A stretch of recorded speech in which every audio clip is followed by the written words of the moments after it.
Not that I haven't been transparent with y'all on my walk with Christ, but I think I need to nail this particular point, or nail home this particular aspect when it comes to walking with Christ, so you can really understand the fullness of it to the best way the Holy Spirit is discerning me to help it understand it for you. This walk with Christ isn't for the weak. It's not easy. It's challenging, but in the most beautiful way, though. Challenges are important for your development. Challenges are important for your growth, your evolution. And when you walk with Christ, it is a spiritual challenge more than anything. And as you grow with Christ and become more spiritually mature, and you become more, more wise in your ways of living and your ways of thinking, when more is given, more is required. When more is given, more is required. So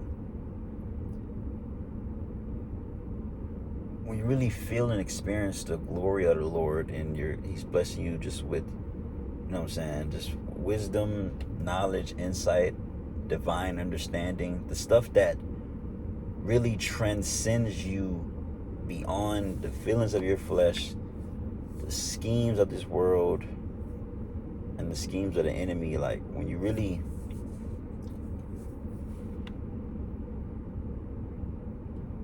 realize and feel the glory and the goodness of how powerful this is, how profound and potent this is, more is required of you. Like, it's kind of like the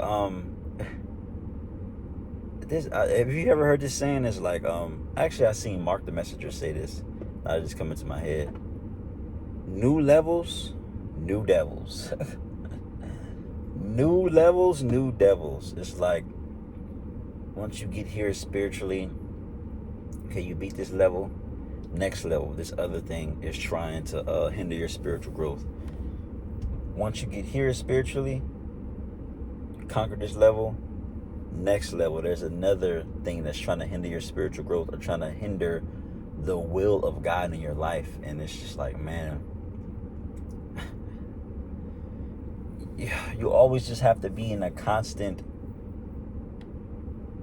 intentional effort of seeking the Lord, being at His feet, letting Him wash your feet, when you need the energy to keep going. Because sometimes it's just like, man, you can run yourself dogged, and then the enemy shows up at that appointed time when you're weak, when you're at your weakest, to tempt you. So, and you also have to find new and innovative ways to do this. If you have a consistent routine of doing something, you have to revamp it and do it a different way, because the enemy is studying your patterns. That just came to me just now, because I'm just like, man, why do I feel so tired? Like, I have a consistent devotion life, this and that, but it's so set into me and who I am. Like, the enemy knows when to come and tempt me, and I guess I gotta switch up the routine. It's like a workout that you're getting used to.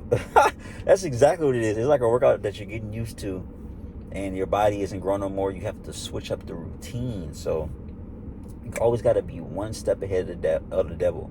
And this is why the walk with Christ is so transformative, and because it brings you out of your comfort zone in any and every which way, when you're reacting with people, or just in your everyday lifestyle, through every aspect of life. The fire of Jesus Christ, the unquenching fire of Jesus Christ, when you really a Holy Spirit led, and you really let the Holy Spirit have its way, and you let Jesus have its way, will teach you how to be more like Him anything that's unhealthy, it burns it up. So, dang, I can't believe, yeah, that's, something needs to be revamped. Because I was just thinking hard, like, yo, I'm just exhausted, and I feel the enemy trying to creep up upon my neck to tempt me. But I have to stay focused, and I have to revamp. I have to change something up, because I'm consistent, don't get me wrong, but something needs to be revamped, because he's studying my ways, looking for a leak in the ceiling. Luke chapter 12, starting at verse 22, not 22. Luke chapter 12, verse 42 through 48. And the Lord said, who then is the faithful and wise manager, whom his master will set over his household to give them their portion of food at the proper time? Blessed is the servant whom his master will find so doing when he comes. Truly, I say to you, he will set him over all his possessions. But if that servant says to himself, my master is delayed in coming, and begins to beat the male and female servants, and to eat and drink and get drunk, the master of the servant will come on the day when he does not expect him, and at an hour he does not know, and will cut him in pieces and put him with the unfaithful. And the servant who knew his master's will but did not get ready or act according to his will receive a beating. Will receive a severe beating. I'm sorry, I left that out. 48. But the one who did not know and did what deserved But the one who did not know and did what deserved a beating will receive a light beating. Everyone to whom much was given, of him much will be required. And from him to whom they entrusted much, they will demand more. Man, the more you know the will of God, and the more you know the truth, the fullness of the truth of God,